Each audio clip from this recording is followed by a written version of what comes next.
We've got ones that can see. Welcome, everybody, to today's show. Boarding passes and check-ins at the airport could be scrapped in air travel shakeup. Facial recognition and a journey pass stored on passengers' phones are part of a UN-backed plan to digitize air transport. And this is one step closer to the digital ID. And the digital ID is pure, straight slavery. That's what it is. It's full-on tracking. It's full-on monitoring. Nobody wonders who's behind the curtain, who's monitoring this stuff, and where your data is actually going. Everybody just kind of goes along with the flow. Oh, it sounds easier. Shorter lines at the airport, right? Ooh, I could do everything on my phone. What about people who don't have phone? Well, there's nobody out there that doesn't have a phone, right? And if you don't have a phone, something's wrong with you. And again, this is giving all control over to Big Brother. You heard the keywords there of who's responsible for it, the United Nations. And if you didn't see the video I just did recently on the UN, the magician of the highest order, about Donald Trump, the United Nations, and the carbon tax, I recommend you go and you check that out. But this makes sense, right? And it makes sense from the standpoint of if there's one industry out there, and I'm sure there's multiple, but I mean, off the top of my head, if you were going to tell me, well, you're at their mercy. Everyone's heard that expression before, right? You're at their mercy. Everybody is at the mercy of the airlines because they clearly don't give a crap, okay? They don't care if you fly or not. They prefer that you don't fly. They prefer you stay in your little prison. And we obviously know that's been going on for quite some time with all the propaganda out there about how dangerous it is to fly, how pilots are incompetent, all to get the planes autonomous, and of course, to have artificial intelligence incorporated in all forms of air traffic control with 6G that's eventually coming. But you're at their mercy. I mean, you could lose your luggage. They don't care. You could have a flight that gets delayed for no reason and miss a big business meeting or maybe even, a child's wedding or something. They don't care. They're not even going to give you a credit. So it makes sense for them to be one of the first ones that roll this out. And next up will likely be concerts and venues, right? Going to sporting events. They've already eliminated cash at a lot of these stadiums, and that's all done by design. But let me show you this clip so you can have a better understanding about what they're planning to do and the hell that they're about to bring to all of our lives, all in the name of convenience, right? Until, of course, it's you who maybe gives in and does this stuff on your phone, and then suddenly you're not allowed to fly, of course, because your social credit score isn't up to par because you've been talking on the internet and saying things that you shouldn't say, like, hey, can we trust Big Brother? Oh, ding, can't get into your bank account. Ding, can't get on the plane. Ding, can't leave your home. Ding, can't go to the grocery. That's what the future looks like. But here's a clip so you can have a better understanding about where we're headed with facial recognition and getting on and off of an airplane. New airport rules plan to get rid of boarding passes and check in and go fully digital. The way it works, passengers would download a biometric passport on their phone, drop off their luggage, and go through security after a face scan. Then you'd board the plane without showing your ticket or a passport at all. But what does that all mean for your privacy? Let's ask Kurt, the cyber guy. He joins us now.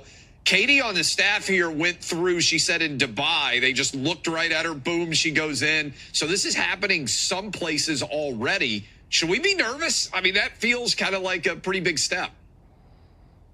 Well, Clay, good morning to you. I'm wondering who's in control of all this data? Great question. Who is going to be the one that keeps the safety of all our deeply personal facial recognition data safe that matches to our credentials? It is what people are calling the biggest shakeup in the airline industry in at least 50 years. Airlines and airports doing away over the next 3 years with the check-in process, as well as scanning a boarding pass. That'll all go away. A biometric digital travel credential will be created, or you could use your smartphone. It's going to show your face to a scanner when you enter the airport, and boom, you're in, just like Clay was saying. And this is, this digital travel credential will carry everything. It'll have your passport on it. It'll have your driver's license on it. It'll have your ticket on it. And it'll also understand your flight information to know if you're in the right place at the right time. Well, this is expected to radically shorten the amount of time you need at the airport. But again, a lot of questions about who's going to be in control of this data. We already know that all they're telling us, Clay, is that as far as what you and I scan in, that when we go to the airport and we scan our faces, that within 15 seconds, our data is going to be wiped from that reader. But what about on the other end? Who's controlling all of that? There are a lot of unanswered questions here. Kurt, I also expect, because every single day it seems like I open up a news app and data has leaked. You're saying that that would be scrubbed in 15 seconds. I think a lot of people out there watching are asking the question, really? Because it feels inevitable that all of this highly sensitive data would at some point get scrubbed, get taken, get scanned, and end up in the wrong hands. Am I crazy for this to worry about it? I don't think so. Well, the world has been really bad at tracking all of this stuff, Clay. I think you're right. And the fact is, I don't know who's been determined to be in control of this data. And if it's a universal thing from the UN, and I don't know if many people know this, but, the UN dictates a lot of what happens when we fly. And they're the ones that are behind why we have the universal language or the global language at airports is English. So they also determine these sorts of things. So that should sound like hell to most people out there, but obviously we all know how trained the majority of people are to just accept the newest things with technology. Oh, we're moving away from this because they tell them that everything's faster. They don't tell them about the man behind the curtain and who you're giving full control to. And that's what we're headed towards because people don't push back. And if people push back on this with the airlines, like I said, you're at their mercy. They're not going to care. They're not going to come out and say, hey, okay, we'll bring boarding passes back. They might say, all right, we'll give an extra year for people out there to get used to this because they know they need to desensitize everybody and tell them that this is the way things have to go. And of course, we know that people have been using digitized boarding passes for a few years now. And when that came out, I warned people about it, not to give in. But they see the data of how many people are going to the airport, getting tickets versus using their phone. And the majority of people who are going and getting tickets are older people who have done that their entire lives. But as we know, they just killed off a large majority of the elderly as part of their plan, which was, again, that's another thing that ties into everything that happened in 2020. Okay, knowing that and telling the older people to get there immediately first because they know that they could digitize everything faster by getting rid of the elderly because they're the only ones that would be able to make the excuse, oh, they don't know how to do this. They're so used to doing their taxes this way. They're so used to traveling and going and getting a boarding pass, right? Well, the more of them that don't exist, the easier it is for them to start shoving this crap down everybody's throat. And that's exactly what they're doing. So the days, even the ways that these articles talk about it, it's hilarious. The days of fumbling around for your boarding pass or frantically checking in for a flight on the way to the airport could soon be over under imminent plans to overhaul the way we travel. Okay, first of all, this is propaganda 101, right? Who is fumbling over their boarding pass? You go to the airport, you go up to the place, they print out the boarding pass for you, or the machine prints it out, which I believe the machines actually do it now. And then what are you doing with your boarding pass? Are you putting it in your pants as toilet paper? You're fumbling around. How can you not find it when you're going literally from there to the plane? It's just unbelievable. And people hear that, they're like, oh yeah, fumbling around for my boarding pass, right? Like as if you're going to lose your boarding pass or frantically checking in for a flight on the way to the airport. Who's doing that? It's unbelievable. So the International Civil Aviation Organization, the UN body responsible for crafting airline policy, plans to dramatically shake up existing rules for airports and airlines through the introduction of a digital travel credential. This would allow passengers to store passport information on their devices to be used for travel. The changes could come into effect within 3 years, according to the Times. Currently, those flying must check in, which can be done online or at the airport upon arrival. They are then issued with a boarding pass with a barcode. This is scanned by a passenger at various points throughout the airport, including at the gate before boarding. And why don't they just tell you what that really is, right? When they tell you about, you get this printed out and then you're issued a boarding pass that has a barcode. The goal is to turn you into the barcode. So all those memes you may have seen in the past where someone has a barcode tattooed on their forehead, or some of my thumbnails that I've used, or they have a barcode tattooed, it's because they're just going to scan your body. And eventually it's going to be more than facial recognition because when your genetics are altered, These things are going to be inside of your body. It's going to be no different than getting scanned at the grocery store. They're not going to need the facial recognition. Your whole body's going to get scanned, just like when you scan a product at the store, whether you do self-checkout, right, at Walmart. Oh, you're scanning a bag of rice. Okay, you look for the QR code, right? You scan it, it comes up, it tells you what the product is. That's what the plan is, to turn you into the barcode.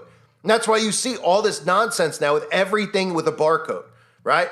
Which you would hope there'd be pushback on, where people go, I don't know about this, especially at restaurants. I mean, that should be like one of the number one things. When you go to a restaurant, you're like, I'm going to go to a restaurant with my family members or my friends, get a quesadilla or something, right? And then you sit down and you go, where's the menu? And they go, oh, you got to scan the menu. You go, what? And then you go, do you have a physical menu? And they look at you like you got 10 heads. What? You don't have a phone? You want a menu? We shouldn't have allowed it to get to this point, but we have, right? Technology, technocracy, hell on earth, ladies and gentlemen. So the changes would make boarding passes and the need to check in for flights obsolete. Instead, flyers will download a journey pass to their phone when they book a flight. The pass will be automatically updated if any changes are made to the booking. Passengers will also be able to upload their passports to their phone and travel through airports using their face for verification. Instead of manually checking in, which would let airlines know who intends to board their flights, airlines will instead be alerted when passengers arrive at the airport and their face is scanned. Valerie Vial, the director of product management at Amadeus, a travel tech company, told The Times that the changes were the biggest in 50 years. The last upgrade of great scale was the adoption of e-ticketing in the early 2000s. The industry has now decided it's time to upgrade to modern systems that are more like what Amazon would use. Infrastructure upgrades at airports, including facial recognition tech and the ability to read a passport from a mobile device, would be needed for the plans to be carried out successfully. Many airline systems haven't changed for more than 50 years because everything has to be consistent across the industry. The new tech could spark privacy concerns, but Amadeus said it had developed a system where passengers' details are wiped within 15 seconds, which you heard earlier, which is nothing but bullcrap. They don't wipe anything. They tell you they wipe this stuff. They're like, oh yeah, we're going to delete your emails, your storage is too full, right? When they try to upsell you in Gmail to pay like $5 a month so you could still get emails. I mean, it's all bull crap. They don't delete anything. That's the old expression, right? If it's on the internet, it's permanent. Of course, the only thing they delete off the internet are people who expose who they really are and what they're actually doing. But they obviously keep those videos and they keep that type of content archived, right? So they go on to say how delays in connecting flights are handled could also change under the tech being developed. Passengers who miss connecting flights due to delays out of their control could automatically be sent a notification on their phones with details of their new onboard flight. Their journey pass would automatically update and they would be allowed to board the new flight. And those are the things that people are going to hear and they're going to be on board with it, right?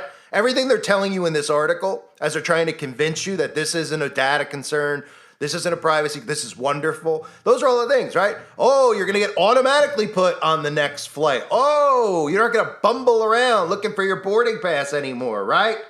You're not going to be tripping in the airport, dropping your boarding pass, using it as toilet paper. I mean, what do people expect them to try to tell? They're going to try to convince you of this stuff. That's the point of the media. They're going to try to program you and manufacture you into accepting this crap. So they say there's the reservation system. When check-ins open, makes a handshake with the delivery system and says, here are my reservations, you can now deliver them. In the future, it'll be far more continuous and the journey pass will be dynamic. Now, this all ties into what's coming with the digital ID, right? The UN openly has their digital ID that they tell you is for their employees. Oh, life's so easy and everything's wonderful with our digital ID. The purpose of the digital ID is full-on control. And when the digital ID is in place, what comes next is your social credit score.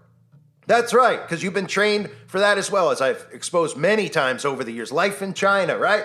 You have been trained into that and trained into compliance with things like your actual credit score, making people care about what's my credit score? Let me get Experian. I better do better next month so I have a higher credit score. Well, this is about behavioral control. And of course, if you don't comply to that, you'll be locked out of the system like this guy in China was. A good score brings benefits, but people with low scores lose rights.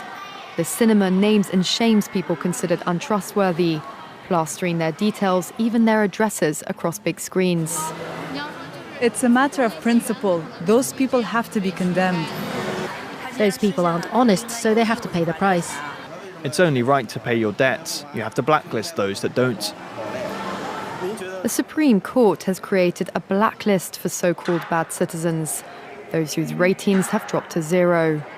On it are companies, but also 23 million people to date. Among them is this journalist Liu Hu. He got a little too close to uncovering corruption among high-profile party members. After being sued for defamation by the subject of a story he'd written, he was blacklisted. But he only realized when he tried to buy a train ticket and was told he was banned from traveling. That tells me I'm still on the blacklist. Punished because he's been branded untrustworthy by the state. Once you're blacklisted, you can no longer get a bank loan, start a business, buy an apartment, or even send your children to a private school. Liu Hu is among a tiny minority of people who have dared to criticize the system, which some are calling a digital dictatorship. I worry, because I think many people like me will be deprived of individual freedoms, and all of us will live with restrictions of one kind or another. So that's the goal, a system of total control, and it only comes in digitally. It takes freedoms away, like currency. You have to use their currency, which is all digital. It forces you into the technology, and eventually, when the smartphone becomes obsolete, right? That's what they don't tell you, but I try to tell you this every day, okay? That Nokia, Elon Musk, all these tech giants are openly telling you that the smartphone is going to be obsolete by 2030, okay? And again, it doesn't mean we're going back to the little house in the prairie days. They say it's gonna be obsolete because people will be using brain-computer interfaces, which is Neuralink, okay? That's what it means. So if you're not on board and you don't move forward with the tech, you get phased out, which is why when you think about the Bible, talking about you won't be able to buy or sell without it, well, it sounds a lot like that, doesn't it? Because when they say, well, everything has to be done on the phone, and then they go, well, we're getting rid of the phone, it's got to be in your body, right? Well, then all of a sudden you go, well, you use cash? Oh, no, we don't accept cash anymore. Oh, crap. Is there anything I could use as a currency? No, you can't, except for our digital currency. You can't buy or sell without our digital currency. And of course, you can't just have a phone anymore. It's got to be in your body. So when you look at where this is going, that's where it's headed. Once they digitize everything, they force you into compliance. They tell you, oh, it's good for your boarding pass. The next thing you know, at the grocery store, they do the same thing. And they go, we're not accepting cash at the grocery store anymore. You go, what? Are you accepting credit card? Nope. All we're accepting is a barcode scan, kind of like the Amazon Go stores that I exposed, where you could literally walk in and walk out without paying, because eventually the barcode that's going to get scanned is going to be you, because you are the barcode when you get this genetic editing done to your body. That's what the future looks like. It looks like hell on earth. I thank everybody for being here. I hope you're all doing well. Share this video, get people aware of this stuff. Obviously, like I said, there's not much that can be done because people comply. And when people comply, they move forward, right?